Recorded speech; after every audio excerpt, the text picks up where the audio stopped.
compulsory to make this law কে লিখছে DM Jamatia এলআরএন secretary ল সই করছে আর কে সই করছে অগর দেব বর্মা মিনিস্টার ট্রাইবাল ওয়েলফেয়ার আর কে সই করছে মানিক সরকার চিফ মিনিস্টার ত্রিপুরা কত তারিখে 10/8/2013 আমি একজন নেতাদেরকে বলি এগুলো তথ্য সহকারে এই জিতেন চৌধুরী তো এখান থেকে লম্বজম্ব করতেছে ওনাকে ধরতে দিন আসল মিথ্যাবাদী তাহলে বলুন জিতেন চৌধুরী কি কইছে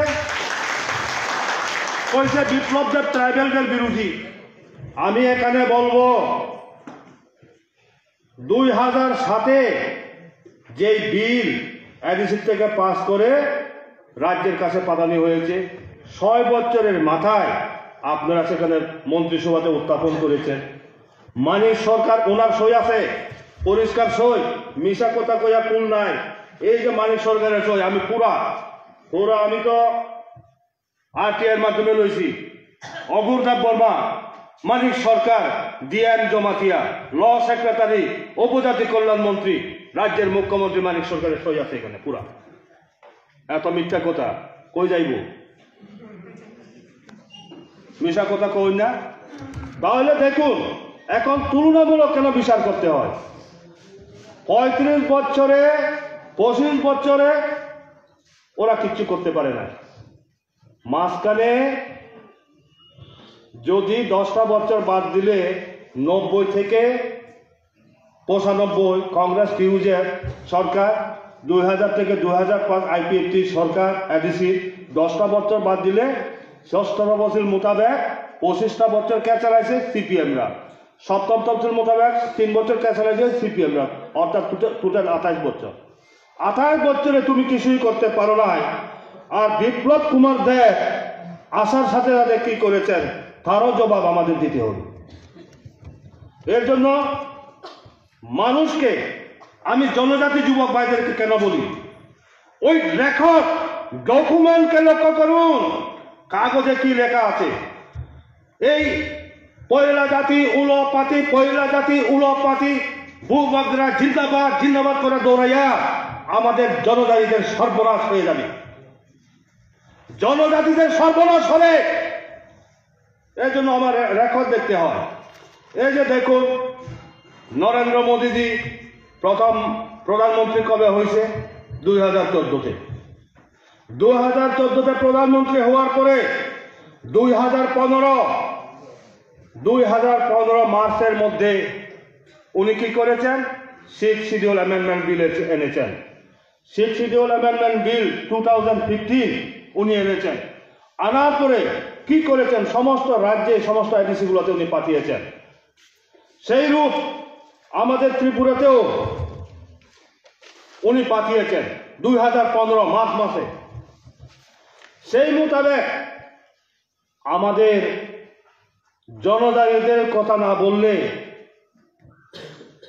একটা ভাব মুখে দিতে যারা পারে না সেই কমিউনিস্ট বাবুদের চরিত্র দেখুন এখানে কি বলা হয়েছে কার্বি আংলং ডিমা হাসাও কার্বি আংলংয়ে 50টা সিট করতে চায় তোমার ত্রিপুরা সরকার কয়টা চাও কইছে ত্রিপুরার লোকে এটা সম্পর্ক নাই ত্রিপুরার দরকার নাই কে কইছে ত্রিপুরা সরকার অর্থাৎ বামফ্রন্ট সরকার 2017-তে ওরা এর চিঠি দিয়েছে কত to the under secretary ministry of home affair government of India north east division new Delhi ওই চিঠিটা কবে দিছে 6/4/2017 পুরো 2 বছর সময় লেগেছে 2015 মার্চের মধ্যে পাঠিয়েছে কেন্দ্রের হোম মিনিস্ট্রি থেকে 2 বছরের মাথায় তার উত্তরটা তার ভিউজটা তার মতামতটা পাঠিয়েছে 6/4/2017 এপ্রিলের 6 তারিখ 2017 এখানে কি লেখা আছে সিট বাড়ানোর ব্যাপারে কইসা আমার লাগে না আমার লগে সম্পর্ক না এই যে এখানে provided further that Karbi Anglong Autonomous Territorial Council shall consist of not more than 50 members, of whom 6 members, including at least 2 women members, shall be nominated by the governor. এখন কার্বি আংলংয়ের কথা জানেন 9,65,000 পপুলেশন, আমরা বর্তমানে 15 লাখ এডিসি এরিয়াতে।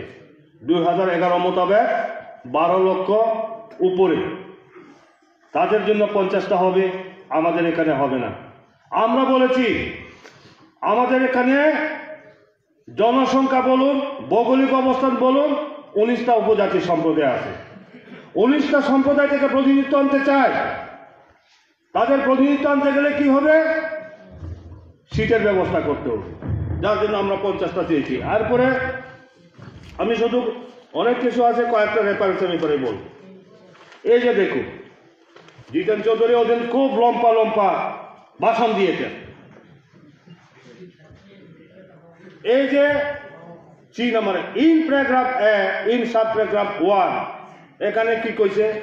ওইখানে বলা আছে এখানে NCH north Cachar hills autonomous council KAC অর্থাৎ কার্বি আংলং অটোনোমাস কাউন্সিল ওইখানে কি করেছে? বোরোল্যান্ডের মতো ক্ষমতা দিতে চায়, প্রস্তাব আছে। বোরোল্যান্ডের কি ক্ষমতা আছে এডুকেশনে? আমাদের ক্ষমতা কি? ক্লাস 5 পর্যন্ত পড়ানোর ক্ষমতা, অর্থাৎ প্রাইমারি পর্যন্ত, প্রাইমারি স্কুল পর্যন্ত এডিসির হাতে ক্ষমতা। বোরোল্যান্ডের কত ক্ষমতা? ইউনিভার্সিটি, কলেজ, ইউনিভার্সিটি এডুকেশনটা। আর ওই এডিসি এলাকা, বোরোল্যান্ড এলাকাতে স্টেট গভর্নমেন্টের যত ডিপার্টমেন্ট আছে সব ডিপার্টমেন্ট পরিচালনার ক্ষমতা কার কাছে? বোরোল্যান্ডের কাছে। ওইখানে সেন্ট্রাল গভর্নমেন্ট কইছে কি তোমরাও কি এরকম করে চাওনি? কে কে চায় কইছে এই ড্রাফট বিলের মধ্যে। ত্রিপুরা সরকার কি লিখছে জানেন? নট রিলেটেড টু ত্রিপুরা, ত্রিপুরার লোকের সম্পর্ক নাই, মানে এই সমস্ত দপ্তর ত্রিপুরাতে দরকার নাই। এই হচ্ছে মানিক সরকার যে জনজাতিদের জন্য কান্নাকাটি করে। এই বলতে রাখো, এরপরে যদি আমরা অন্ধকারের মধ্যে আবেগের ধারণায় ইনকলাব জিন্দাবাদ করি, আমার জনজাতিদের উন্নয়ন হবে, ডেভেলপ হবে? এর জন্য আমি বারবার বলি প্র্যাকটিক্যাল হন, প্র্যাকটিক্যাল হন, বাস্তবভাবে চলুন। এরপরে এটা হচ্ছে অটোনোমাস ডিস্ট্রিক্ট কাউন্সিল। ডিস্ট্রিক্ট মানে কি? একটা জেলা। আমরা তো ত্রিপুরা রাজ্যে 8টা প্রশাসনিক জেলা, 8টা প্রশাসনিক জেলা, প্রত্যেকটা প্রশাসনিক জেলার একটা পার্ট নিয়ে এই ডিস্ট্রিক্টটা। সেন্ট্রাল গভর্নমেন্ট কইছে তোমরা এটা পরিবর্তন করিয়া টেরিটরিয়াল কাউন্সিল করবানি, ডিস্ট্রিক্ট কাউন্সিলটা বাদ দিয়া। ত্রিপুরা কি কইছে? নট রিলেটেড ইন ত্রিপুরা, ত্রিপুরার দরকার নাই, যেটা আছে এটাই চলবো। এই হচ্ছে মানিক সরকারের অবস্থা। মানিক সরকার এগুলো করেছেন। এবং বিপ্লব দেবের বিরুদ্ধে যে বলেন, বিপ্লব দেব কি করেছেন? বিপ্লব দেব এই যে 2015-তে বোরোল্যান্ডের মতো ক্ষমতা লাগে না, কলেজ ইউনিভার্সিটি পর্যন্ত এডিসিকে ক্ষমতা দাও, খাদ্য দপ্তর থেকে আরম্ভ করা, কৃষি দপ্তর থেকে আরম্ভ করা সমস্ত দপ্তর এডিসিকে হ্যান্ড ওভার করো। মানের সরকার কইছে আমার লাগে না, এখানে রেকর্ড বলছে। আর বিপ্লব দেব, বিপ্লব কুমার দেব, যার নেতৃত্বে 2018-তে বিজেপি আইপিএফটি সরকার হওয়ার পরে উনি কি বলেছেন? কইছে কেন্দ্র সরকারের প্রথম বৈঠকে 2019-এর জানুয়ারি 1 তারিখে প্রথম ক্যাবিনেট বৈঠকে কি সিদ্ধান্ত নিয়েছে? সিদ্ধান্ত নেওয়া হয়েছে 2015 ড্রাফট বিলের মধ্যে ত্রিপুরার জন্য কিছুই নাই। কাজের কেন্দ্রীয় সরকারের নিকট অনুরোধ পুনরায় ড্রাফট বিল তৈরি করে আবার পাঠানো হোক। সেই মোতাবেক 2019 আবার সেন্ট্রাল গভর্নমেন্ট হোম মিনিস্ট্রি থেকে একটা বিল তৈরি করা হয়, views of the government of Tripura on the constitution 125th amendment bill 2009। এটা মানিক সরকারের পাতানি, আর এটা বিপ্লব কুমার দেব আমাদের মাননীয় মুখ্যমন্ত্রীর ক্যাবিনেটের পাতানি সিদ্ধান্ত। কি লিখেছেন বিপ্লব কুমার দেব? কি লিখেছে? কইছে এডিসি এলাকাতে ভিলেজ কমিটি, এডিসির বাইরে আমাদের এই যে এখানে পঞ্চায়েত সমিতির জেলা পরিষদের আছেন 3 টায়ার পঞ্চায়েত সিস্টেম, ঠিক আছে? ত্রিস্তরীয় পঞ্চায়েত ব্যবস্থা, গ্রাম পঞ্চায়েত,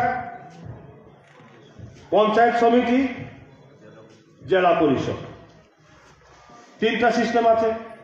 এখন ঠিক এইভাবে এডিসিকেও ক্ষমতা দেওয়া হোক একটা প্রস্তাব ছিল। সেই মোতাবেক কি করেছেন, এডিসি এলাকাতে আর্টিকেল 280 ফিনান্স কমিশন, অর্থ কমিশনের সাথে কি হবে, ভিলেজ কাউন্সিল সরাসরি যুক্ত হবে।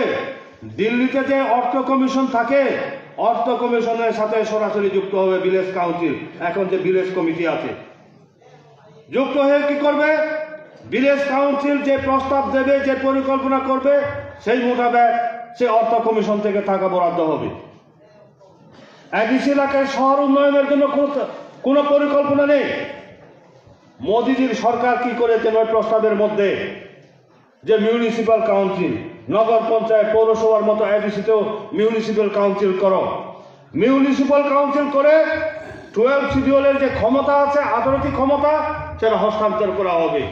আর কি করা হবে, ডাইরেক্ট আর্টিকেল 280 ফিনান্স কমিশনের সাথে, অর্থ কমিশনের সাথে সংযুক্ত হয়ে যাবে।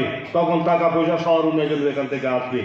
সেটা প্রস্তাবটা বিপ্লব কুমার দেবের নেতৃত্বে যে মন্ত্রিসভা সেটা পাঠিয়েছেন। এরপরে কি করেছেন, 50টা সিট আমার লাগবে। আমার এখানে 19টি উপজাতি সম্প্রদায় আছে, 28টি সাব ট্রাইব আছে। প্রতিটি সম্প্রদায়কে থেকে আমি প্রতিনিধিত্ব আনতে চাই। বিপ্লব কুমার দেব মন্ত্রিসভা সেটা বলেছেন, সেটা পাঠিয়েছেন। এরপরে কি করেছেন, এরপরে বোডোল্যান্ডের কাছে যে ক্ষমতা, সেই ক্ষমতাতে বলেছেন আমার প্রয়োজন ত্রিপুরা রাজ্যে তুমি দাও। উনি দাবি করেছেন, মন্ত্রিসভার সিদ্ধান্ত।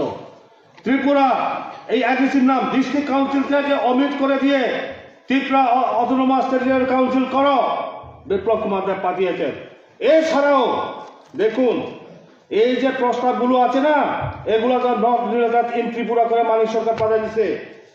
বিপ্লব কুমার দেব তার প্রত্যক্ষ দাবির পক্ষে যুক্তি সহকারে উনি এখানে তুলে ধরেছেন। এরপরেও এডুকেশনাল পাওয়ার হিসাবে উনি আরো তুলে ধরেছেন।